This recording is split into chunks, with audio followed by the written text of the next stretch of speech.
remettre le cap sur l'action politique, faire entendre la voix de la Ligue de l'enseignement dans les grands débats qui agitent la société française. En juin 2019, le Congrès national organisé à Marseille doit s'emparer de ces questions capitales pour l'avenir. Pour amorcer la réflexion, ceux qui font la Ligue au quotidien ont été invités par la Fédération des Bouches-du-Rhône.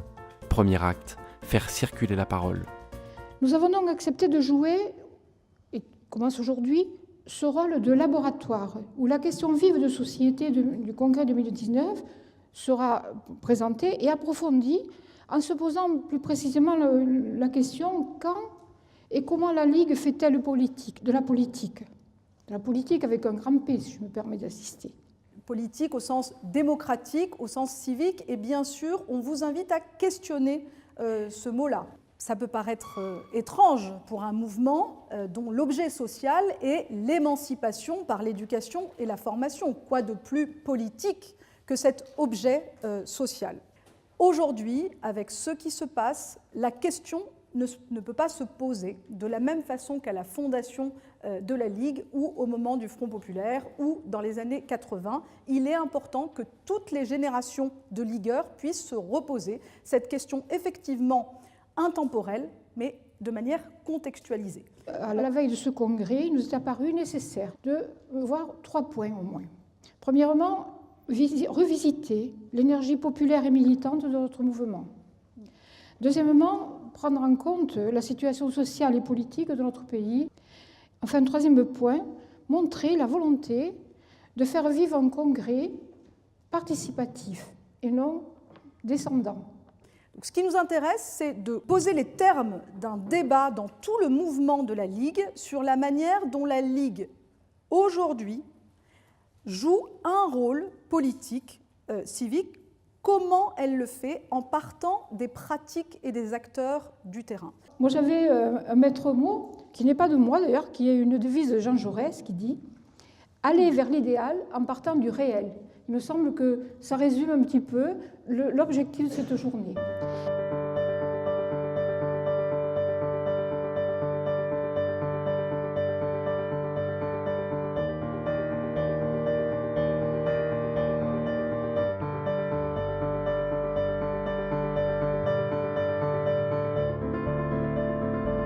Autour des tables, 70 participants qui entretiennent un lien étroit avec la Ligue. Tour de chauffe sur la question des valeurs communes. Au fond, pour vous, la Ligue de l'enseignement, c'est quoi ? D'accord, là, on va alors le par cœur ou... Non, mais celui-là, voilà, il y a un peu controverse. Non, mais c'est très bien, voilà. Pour nous, la Ligue, c'est aussi des centres sociaux, en fait, dans les quartiers populaires, principalement. Mais c'est surtout, moi je dis, des femmes et des hommes. Parce qu'en fait, voilà, on connaît Karim, on connaît d'autres dans d'autres associations. Enfin, c'est d'abord des individus, en fait, voilà, et des relations de confiance qui font qu'à un moment donné, ça se tisse ou pas, en fait. Bah, dis ton prénom avant, comme ça. Janaer. Oui. Des citoyens qui se réunissent pour organiser des projets à but éducatif, insertion à la vie citoyenne pour des élèves en zone REP+. Très bien. Donc là, on est dans les actions. Là, c'est là. J'ai mis la liberté de tester de nouvelles choses, en fait, d'être sur le terrain et de pouvoir, un peu laboratoire. Les droits culturels ou la défense des droits culturels. Et ça, c'est plutôt les grands axes, on va dire, la définition. Travailler avec la Ligue, c'est une manière aussi pour nous de nous déplacer de notre endroit d'observation et de compréhension et d'action et se confronter à des professionnels qui n'ont pas le même point de vue que nous, tout en quand même partageant un certain nombre de valeurs comme celle de donner des outils d'émancipation et d'œuvrer à la construction d'une société plus digne, plus juste. Eh bien, je ne pensais pas devoir expliquer devant tout le monde, mais c'est pas grave. Alors, en fait, c'est vrai qu'au début, comme disait Magali, on expliquait un petit peu d'un point de vue général ce qu'on pensait par rapport à comment les valeurs étaient applicables dans les différentes actions. Puis du coup, à un moment, moi, j'ai commencé à dire je vais parler du BAFA parce que c'est ce que je connais le mieux, étant donné que je suis sur ce secteur. Et donc, je disais qu'au niveau de la formation du BAFA, en tout cas, on avait essayé de réfléchir à comment répondre à une grande majorité des valeurs, en tout cas, qu'on essaye de défendre dans le projet de la Ligue. Et puis enfin, du coup, on parlait aussi de laïcité. où là, en fait, tout simplement, on aborde déjà le fait d'apprendre à respecter les convictions de chacun. C'est vrai que c'est une notion qui peut faire débat, et souvent, on en parle un moment avec les jeunes, où on reprend des choses qu'ils ont vécues aussi pour construire ce qui est juste par rapport à la loi, et puis peut-être aussi pour des fois déconstruire des choses qu'ils peuvent avoir justement au niveau des préjugés par rapport à qu'est-ce que c'est la laïcité en France. Et sur le stage BAFA, déjà, comment nous, on expérimente ça, on va leur demander déjà, ça peut paraître simple, mais c'est autre chose quand on arrive à l'appliquer, mais c'est de faire preuve de tolérance et de compréhension vis-à-vis de chacun des personnes qui sont dans le stage à ce moment-là, et puis aussi du coup de respecter les opinions et les convictions de chacun, parce que le but dans tout ça, c'est de bien vivre ensemble. La question qui concerne les valeurs de la Ligue, c'est toujours une question qui pose problème, parce que soit ce sont des valeurs qui sont livresques, et donc c'est facile pour tout le monde de prendre n'importe quel fascicule, de lire voilà les valeurs de la Ligue. Ce que je suis en train de dire n'est pas spécifique à la Ligue de l'enseignement. Quelle que soit l'institution qui prend des valeurs, à un moment donné, la question qu'on doit se poser, c'est est-ce que ceux qui portent ces valeurs les mettent en acte? Mais pas que. La question qu'on doit aussi se poser, de la même manière, c'est que est-ce que ceux qui reçoivent ces valeurs ont conscience qu'elles sont en train de mettre en acte ces valeurs?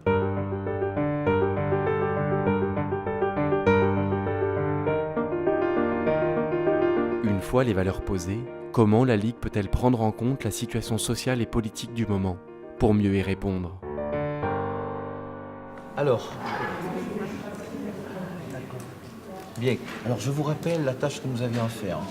Il y a deux questions qui ont été posées. La première, que révèle le mouvement des Gilets jaunes actuellement? Elle ne nous concerne pas. Par contre, celle qui nous concerne, c'est en quoi la Ligue est-elle concernée par ce qui se joue actuellement? Vous avez terminé votre production individuelle, maintenant on va mettre en commun pour construire notre synthèse. En tant qu'individu militant associatif, je m'interroge. Et je m'interroge sur quelque chose qui m'a dérangé, c'est partant du principe que je suis en même temps administrateur et militant de la Ligue depuis de très nombreuses années, comment se fait-il que la Ligue n'ait pas réussi à travers les différentes activités qu'elle déploie et qu'elle met en œuvre sur le territoire, dans le domaine du sport, de la culture, des ateliers divers et variés, comment se fait-il qu'elle n'ait jamais réussi à attirer ou à fédérer des personnes dans des associations?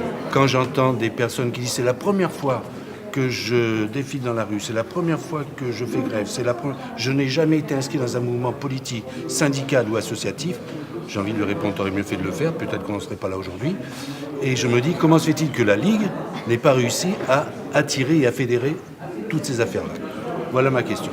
Moi, j'estime que la Ligue elle est concernée par ce mouvement des Gilets jaunes, parce que ça veut dire que, c'est un peu pour répondre à ton questionnement, ça veut dire qu'elle n'est pas écoutée, ni entendue, qu'il y a des gens qui ne voient pas les actions qui sont menées et la réalité et la qualité du travail et des actions qui sont menées. Et que moi j'ai vraiment le sentiment qu'on a affaire à un mouvement d'individualistes, d'individus qui, comme tu le disais, n'ont jamais été dans des mouvements fraternels, de rencontres, d'envie de créer ensemble. On ne fait pas de politique, on ne fait pas de syndicalisme. On accepte tout le monde dans nos associations, à l'exception de ceux qui remettraient en cause les valeurs fondamentales de la République. On accorde une attention fondamentale à la laïcité et au respect des valeurs de la République. Donc voilà. Donc moi je suis très dubitatif par rapport à tout ce mouvement-là. Bon, les Gilets jaunes, c'est quelque chose de contemporain et d'actuel qui est difficilement définissable. C'est-à-dire que actuellement, moi je ne sais pas exactement ce qui se passe et ce qui se joue. Maintenant, ce que je vois, c'est que c'est un point de rupture et de colère et de ras-le-bol qui s'exprime comme il s'exprime. Alors, il ne faut pas, pour moi, il a besoin d'être respecté. Toute colère est respectable. Et de ne pas l'entendre, ça pose un problème aussi. Et il faut essayer de renouer un lien. Alors, cette colère, bon, elle s'exprime de différentes façons. Et en fait, il me semble que la situation, elle marque un écart créé ou ressenti, ce n'est pas la même chose, parfois entre les institutions et les citoyens. Et la Ligue, elle fait partie des mouvements institutionnels. Et donc, elle est complètement concernée. Puisqu'en fait, il y a quelque chose de colère aussi, si on se sent concerné, contre la Ligue. Puisqu'elle fait partie de l'institution. Donc, ce qu'il faut se demander, c'est comment montrer davantage les actions faites, comment renouer le lien avec tous, et comment, pour moi, le plus important, c'est instituer l'égalité réelle entre tous les citoyens. Et le principe d'égalité, pour moi, c'est le plus important et c'est celui qui est mis à mal. Les inégalités sont partagées, certes, les inégalités territoriales, salariales, l'accès à la culture aussi, qui est aussi une donnée importante. Sur ces inégalités et sur la question des services publics globalement, la question des services publics, la Ligue, pour ma part, a des possibilités de travailler sur le rapprochement entre les services publics et les citoyens et les territoires ruraux ou périphériques.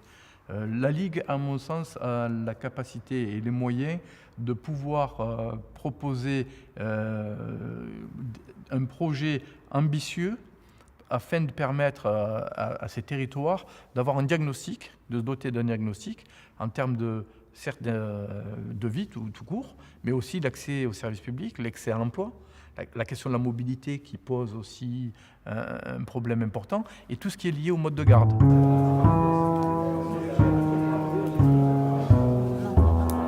C'est un terrain de réapprentissage populaire, en fait, où les gens réapprennent à se rassembler, à se parler.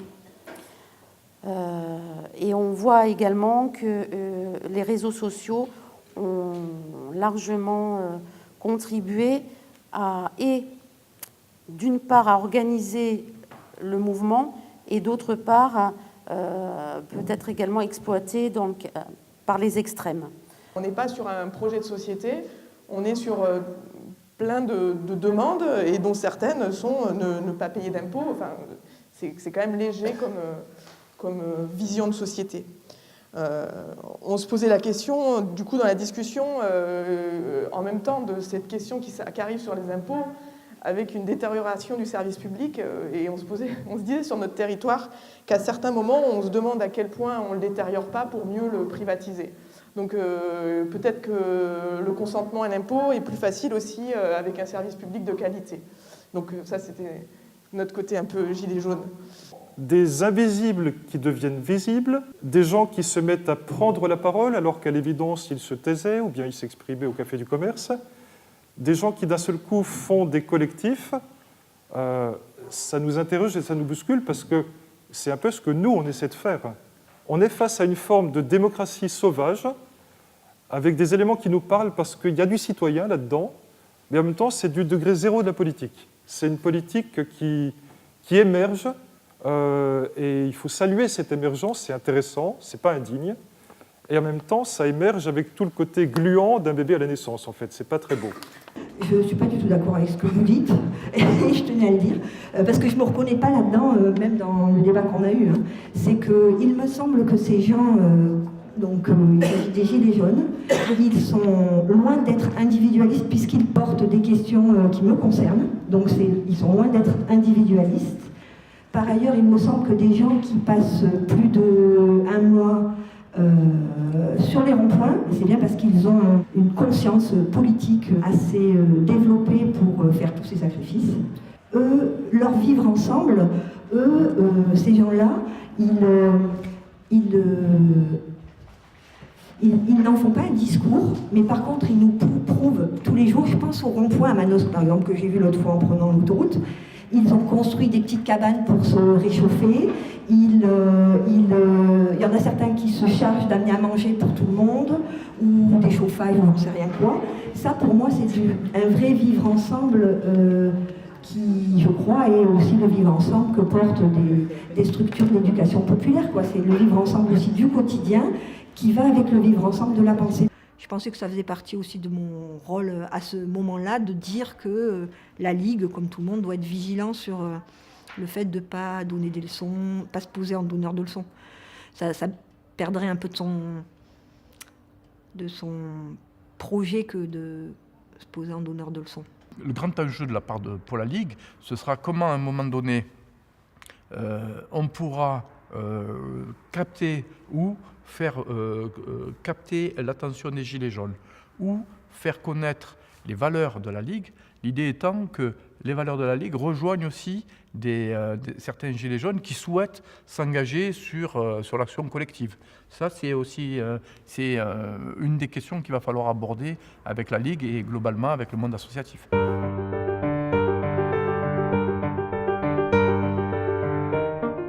Dans quelle situation la Ligue de l'enseignement a-t-elle été en accord avec ses valeurs et quand, à l'inverse, a-t-elle fait preuve de renoncement? Bilan critique des acteurs de terrain sur des questions très politiques. C'est ici que le Congrès se prépare.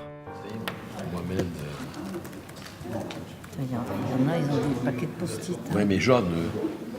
Non, je pense qu'on a été mauvais quand il y a eu le problème des emplois aidés et que finalement on aurait pu s'engager plus fortement et que ça a été un vrai manque. C'était l'occasion justement de monter au créneau et après je parlerai de la qualité des TAP sur Marseille par exemple.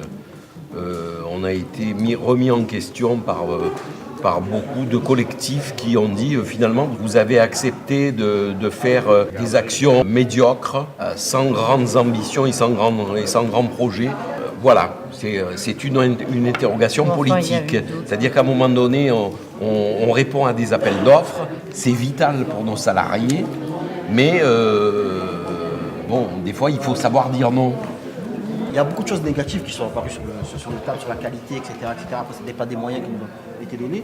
Mais le gros point positif que je vois, moi, par rapport au TAP, et ce que je vois encore là maintenant, c'est qu'il y a des personnes qui travaillent avec nous, ça fait 4 ans, qui ont passé le BAFA, pour certains, même pour certains là maintenant, qui ont arrêté de travailler avec nous, qui sont professionnalisés, sont partis sur du BPGEPS, sur plein d'autres choses. Donc il y a eu des belles réussites. Il y a même encore malheureusement beaucoup de mamans qui étaient à la maison, qui maintenant travaillent et qui sont contentes de venir travailler. Je sais qu'ils vont être en difficulté pour trouver un stage pratique, c'est pour ça que je me rapprochais des collègues des centres sociaux pour trouver un terrain d'application et pour que ces personnes-là puissent arriver à obtenir un diplôme.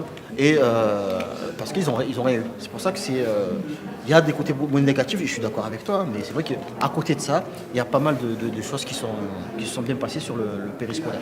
On ne nous appelle toujours pas pour faire de la complémentarité dans la formation des enseignants. Or, c'est ce que nous cherchons à faire en entrant dans les SP, c'est-à-dire proposer aux étudiants en formation qu'est-ce qu'ils peuvent attendre des associations complémentaires de l'école dans la Ligue. Donc, on essaie de recréer des liens, on est en plein tâtonnement, mais ça n'aboutit pas. Je ne sais pas comment l'expliquer, mais pourtant il y a beaucoup d'efforts, beaucoup d'efforts. Ça reprend un petit peu ce manque de visibilité qu'ont les associations de la Ligue, y compris entre elles. C'est-à-dire que sur un même territoire, il y a des associations de la Ligue qui ne se connaissent pas. Il n'y a pas d'action en commun. Il y en a un petit peu, il y a Lire et Faire Lire par exemple, il y a des associations, il y a des relations entre quelques associations sur des territoires bien précis, mais sur l'ensemble du territoire, je pense que ça n'existe pas. Et ce serait peut-être quelque chose à développer. Voilà. Est-ce qu'on n'aurait pas aussi intérêt à faire travailler aussi les acteurs locaux? C'est-à-dire qu'il y a des collectifs, on en parlait tout à l'heure, le collectif du 5 novembre, il y a plein de collectifs en fait à Marseille qui proposent ce genre de choses et peut-être qu'il y aurait à un moment nécessité de pouvoir se rencontrer entre collectifs qui proposons les mêmes choses ou qui sont axés sur les mêmes valeurs pour pouvoir faire du commun. Parce que moi je fais partie d'un collectif qui s'appelle les philosophes publics, où on intervient, on fait du débat sur la place publique, etc. On serait ravis de venir proposer des débats philosophiques autour de la laïcité, autour de qu'est-ce que c'est qu'être un bon citoyen ou des choses comme ça, auprès d'instances comme la Ligue. Mais ces ponts-là ne se font pas en fait. Et c'est dommage.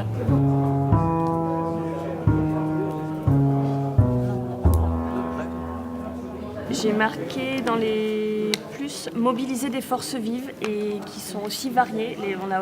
On se rend compte aujourd'hui qu'on a des salariés, des administrateurs, mais aussi des bénévoles, que ce soit autant d'associations que d'entités comme la famille. Dans le négatif, j'ai mis communiquer dans le sens être visible sur le territoire par et pour les citoyens. Parce que je pense qu'on l'est pour certains partenaires, mais au niveau du grand public, la Ligue de l'enseignement, on ne voit pas trop ce que c'est. D'où le deuxième point, être plus clair sur ce qu'est la Ligue. Parce que quand on doit expliquer ce qu'est la Ligue de l'enseignement, à quelqu'un qui ne connaît pas du tout, c'est très complexe. Le problème, c'est que quand on dit la Ligue est identifiée, si la Ligue ne pose pas, par les valeurs qu'elle prône, par l'explicitation de ces valeurs-là, son périmètre, il sera très facilement bousculé par ceux avec qui il travaille. Et pas que les politiques d'ailleurs. On a des fois des problèmes avec le national, où on ne comprend pas trop ce que cet organisme est par rapport à nos préoccupations locales. On a aussi des questionnements qui ne sont pas pris en compte des fois par le national parce qu'ils ne correspondent pas peut-être à leurs priorités. Et donc, on est dans des rassemblements, il y a des questions sur lesquelles on ne nous répond pas. On peut poser aussi le rôle politique du confédéral, qu'il faudrait peut-être qu'il vienne nous soutenir des fois au niveau local, sur les prises de position. On n'est aussi pas très bon sur nos salariés quand ils sont à mi-temps, partialisés. On crée nous-mêmes de la précarité chez nos salariés. On n'a pas le temps de les former et pour autant, ils sont souvent les premiers des fois face au public et ils ne savent pas représenter les valeurs de la Ligue et du projet associatif. Souvent, on va aller solliciter notre conseil d'administration pour avoir un temps là-dessus, justement, en venant un petit peu les questionner, en leur disant non mais là, il va falloir prendre position. Là, pour nous, il va falloir y aller parce que si on n'y va pas, on ne se distingue plus de personne. On devient un opérateur lambda et il n'y a plus de sens, il n'y a plus le projet qui est porté pour lequel moi, je suis rentrée. Donc oui, nous venons souvent, nous les cadres des centres sociaux, on est un petit peu réputés pour ça, pour dire que là, il faut bouger, que là, il faut aller manifester, que quand il y a des décisions où les collectivités territoriales se retirent de dispositifs, on ne peut pas rester sans rien dire. On doit manifester, on doit se reprocher des autres opérateurs pour dire notre mécontentement et bien faire voir là les enjeux qui sont avant tout celui des habitants pour lesquels nous travaillons. Enfin bref, quand on questionne l'histoire, finalement, on note un déclin évident de l'influence de la Ligue sur la politique au niveau national jusqu'au niveau local. Voilà, ça c'était pour les points négatifs. On va passer aux points positifs. Donc ce qui a été noté comme positif, c'est toutes les actions sur le terrain, que ce soit des activités ou de la formation. Alors je ne les cite pas parce qu'il y en avait une bonne quinzaine là, mais toutes ces actions, elles ont un sens et transmettent nos valeurs sur le terrain. Et on peut dire que la Ligue est au cœur de la société, il y a une réelle articulation entre ce qu'on pense et ce qu'on vit. Il reste 5 mois avant le Congrès national. Ce premier débat à Marseille, autour de l'engagement dans la Ligue de l'enseignement, a prouvé la capacité des acteurs de terrain à faire de la politique. Le Tour de France commence dès maintenant, dans l'ensemble des fédérations, pour que chacune nourrisse le débat. J'y suis allée parce que j'avais envie de jouer le jeu de la Ligue, qui essaye de construire une journée, une journée de réflexion nationale de manière le plus démocratique possible. Et en fait, je suis ressortie encore plus enthousiaste de voir que oui, on peut encore débattre de manière constructive et que j'ai trouvé que quand même globalement la place de la parole de chacun, elle était possible. La parole portée par certaines personnes, dans ce temps d'échange, de discussion, voire de débat d'ailleurs, cette parole construite, mais construite dans l'immédiateté, puisque les personnes qui étaient là n'avaient pas révisé quoi que ce soit en amont, eh bien, on peut penser que cette parole, c'est la parole d'un citoyen. Et si ça devient la parole d'un citoyen, c'est un moyen pour la Ligue de l'enseignement de communiquer sa propre vision du monde à la société.